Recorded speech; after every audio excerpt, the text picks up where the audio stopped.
Y un montón de temas para hablar con Mariano Recalde, la agenda más coyuntural que lo tiene como protagonista, por supuesto, está centrada en la campaña electoral, pero teniendo en cuenta su ADN político, la verdad que tengo ganas de empezar a hablar de un tema que increíblemente es la gran bandera que tiene el actual oficialismo para ofrecer en tiempos de campaña, donde generalmente uno cree que quien propone busca endulzar y enamorar a quien tiene que ir a votar, a depositar su esperanza en él. Y la verdad es que uno no encuentra cómo endulzar el voto de quien hoy estará viendo, bueno, a ver, para dónde voy en esto del modelo de país, si no tengo decidido, si no estoy muy politizado, si soy parte de ese 20%, 25% que es tan volátil, y lo que tienen para ofrecerme es flexibilización laboral. Yo creo que no hay antecedente en el mundo de que te ofrezcan pérdida de derechos a la hora de ir al cuarto oscuro. Mariano Recalde, ¿cómo va? Buenas tardes, muchas gracias por atendernos. ¿Qué tal? Buenas tardes, Gustavo, un placer. ¿Cómo es esto de que lo que tengo para ofrecer primero es pavimento y después es pérdida de derechos y flexibilización laboral? Sí, es tremendo escucharlo a Mauricio Macri, ya ahora dejar de lado esas promesas de campaña tan bonitas y prometedoras como la revolución de la alegría, la pobreza cero, para decirnos que si gana va a seguir por el mismo camino pero más rápido. Y en materia laboral, explícitamente vienen anunciando a través de sus voceros, los grandes empresarios, que lo que quieren es una reforma laboral lisa y llanamente para despedir más barato o gratis, para reducir el costo laboral y para someter al trabajador a condiciones todavía más flexibles de la que hoy tiene, ¿no? Con jornadas de trabajo sin límite, con la posibilidad de establecer lo que ellos llaman un banco de horas. ¿Qué es eso? Que el empresario pueda disponer de tu vida de acuerdo con sus necesidades y que el trabajador quede sometido a no poder planificar su vida porque nunca va a saber cuál va a ser su horario de trabajo ni los días que le va a tocar trabajar. Yo estaba pensando en que había un punto de contacto muy fuerte entre aquella historia que te tuvo a vos y a tu viejo como protagonista de los tickets canasta, porque es el momento donde el Fondo Monetario Internacional en tiempos de la Alianza empieza a empujar y te dice, por cada dólar que te di, sobre todo en función del blindaje, bueno, yo quiero un condicionamiento político. Y lo primero que empieza a exigir es cómo terminar con derechos que tienen en la Argentina cerca de 70 años. ¿Cómo se puede unir esa historia, la de los tickets canasta, con la flexibilización laboral? Bueno, los tickets canasta son una forma bien concreta de entender qué es la flexibilización laboral, que es hacer que a las empresas les sea más barato ocupar mano de obra a cambio de que el trabajador tenga menos ingresos en su bolsillo. Sí. En este caso le daban, en lugar de dinero para disponer libremente de lo que gana con su trabajo, unos tickets que solamente se podían gastar en determinados comercios, pero que además eran un pago negro que no aportaba a la seguridad social, no aportaba para la jubilación, para las obras sociales, pero tampoco se computaba cuando llegaba el aguinaldo, o cuando era despedido, o cuando tenía que cobrar horas extras. Todos rubros que están vinculados al salario y que, como en esta reglamentación los tickets canasta se consideran no salariales, quedaban afuera.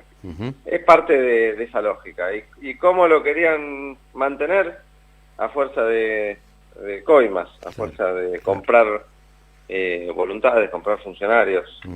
Y bueno, por suerte se toparon con mi viejo que lejos de ser permeable a estas cosas, no solamente le dijo que no, sino que me dio la instrucción de que los filmáramos y los denunciáramos a la justicia. Y esto permitió que pudiéramos derogar los tickets canasta. Sí, señor. Yendo a la ciudad de Buenos Aires, alguna vez nos preguntábamos cuál es el plan económico de un tipo que tiene que manejar la provincia, quizás desde el punto de vista de lo económico, de lo productivo, la más importante, junto con, por supuesto, el ámbito bonaerense. Y la respuesta siempre es: nunca existió. Y hablamos de la secuencia Macri-Macri y de la aparición de Larreta en esta historia. Y ahí decíamos, bueno, ¿de qué vive entonces el porteño? ¿De qué viven 3 millones de seres humanos? ¿Y de qué viven los 3 millones de seres humanos que se incorporan todos los días al mundo laboral de la ciudad de Buenos Aires? Bueno, básicamente de la política que de arriba hacia abajo desgrana el poder nacional. Y entonces en los 2 primeros gobiernos del PRO, lo que hubo fue, la verdad, una política del kirchnerismo que dotó a 3 millones de seres humanos de amplitud de derechos, crecimiento, distribución de la riqueza.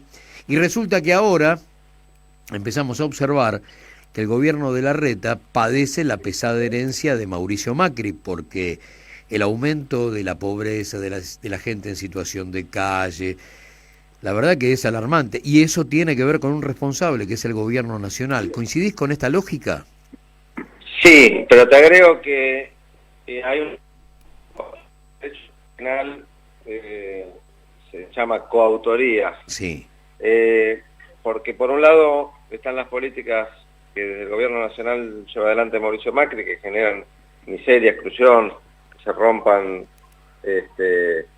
puestos de trabajo, que cierren empresas, Sí. Pero están acompañando estas políticas y no haciendo nada desde la ciudad para contrarrestarlas, para si se quiere achatarlas, claro, o tomar alguna medida contracíclica para ponerse al lado de la gente que está sufriendo. Uh-huh. Al ajuste de Macri, Horacio Rodríguez Larreta le contesta con más ajuste, profundización del ajuste, y todo lo que porque el acompañamiento no es solamente simbólico, no solamente político, no solamente de apoyo a lo que decide Macri, sino que también con las políticas que decide Larreta, esa crisis, ese ajuste se profundiza. Uh-huh. Fíjate lo que hace con las tarifas que tiene a su cargo Larreta, el subte, el peaje, el ABL. Ahora la ciudad se va a hacer cargo del servicio de energía y de agua, y no parece haber,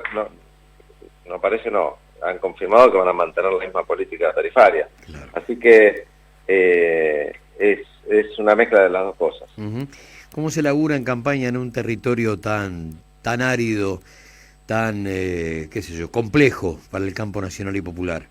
No, trabajando, recorriendo, escuchando a la gente que está con muchos problemas. Yo creo que lo que veo es que gente que tal vez tenía simpatía con este gobierno está notando que se alejó definitivamente de lo que le pasa a la gente.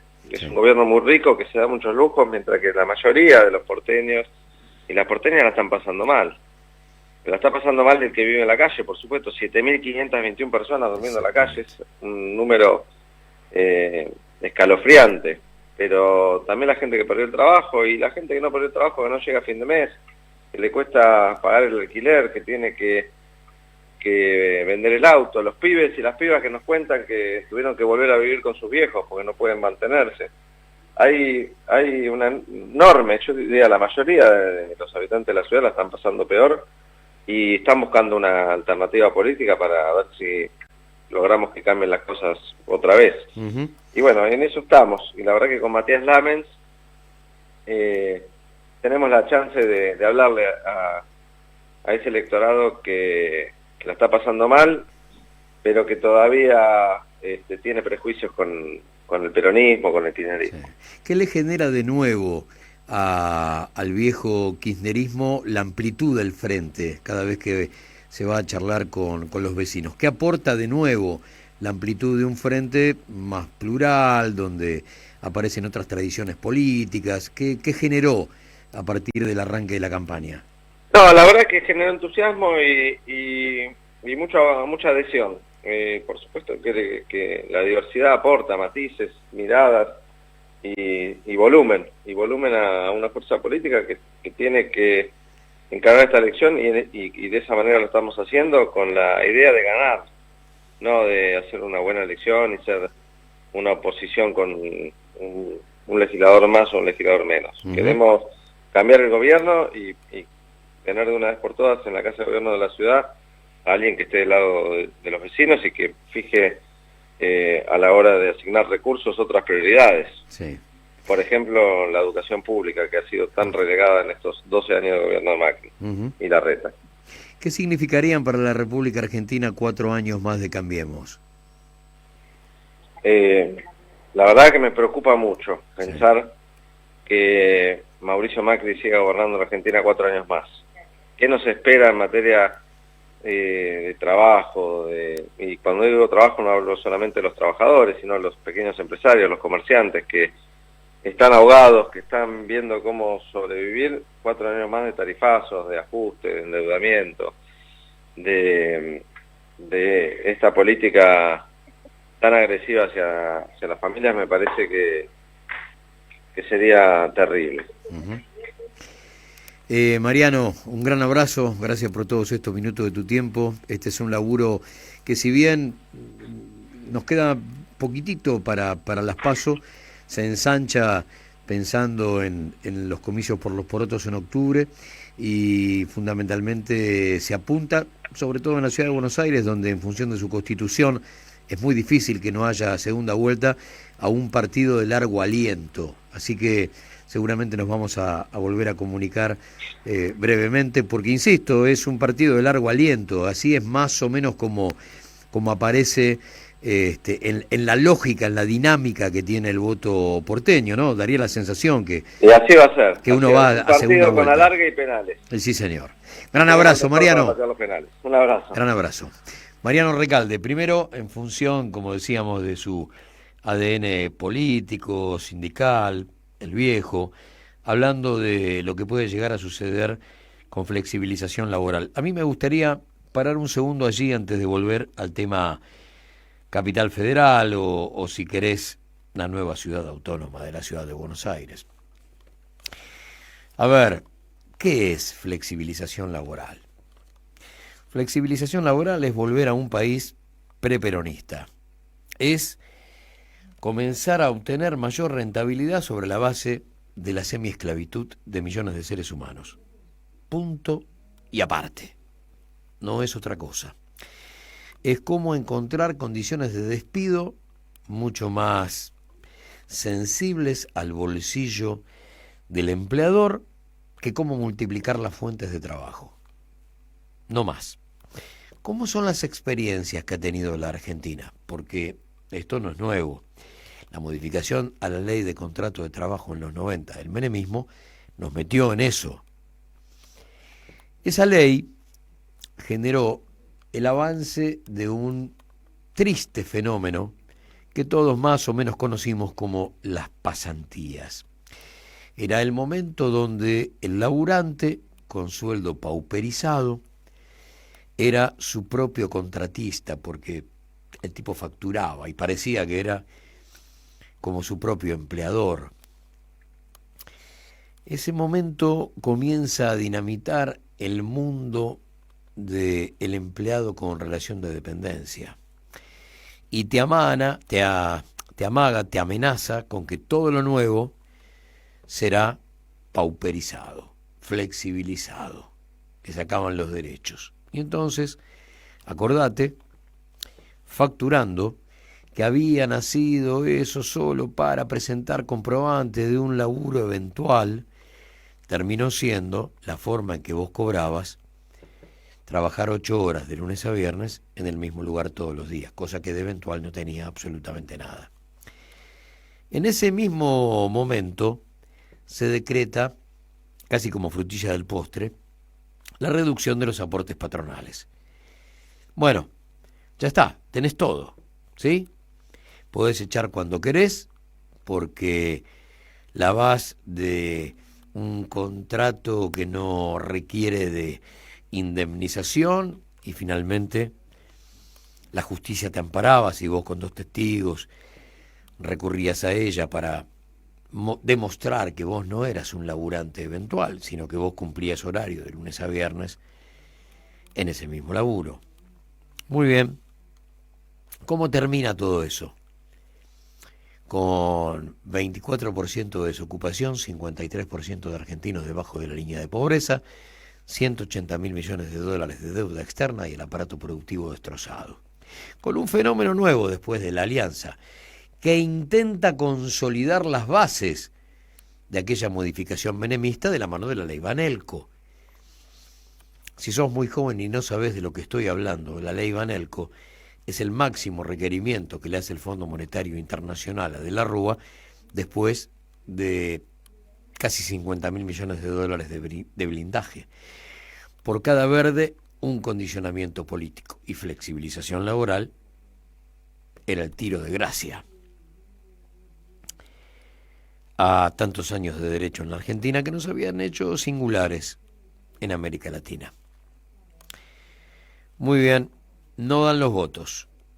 Y entonces Flamarique, ministro de Trabajo de Fernando de la Rúa, dirá: yo para esos tipos que hoy me dan la espalda, tengo la Banelco. La Banelco implicaba la metáfora de la compra de votos.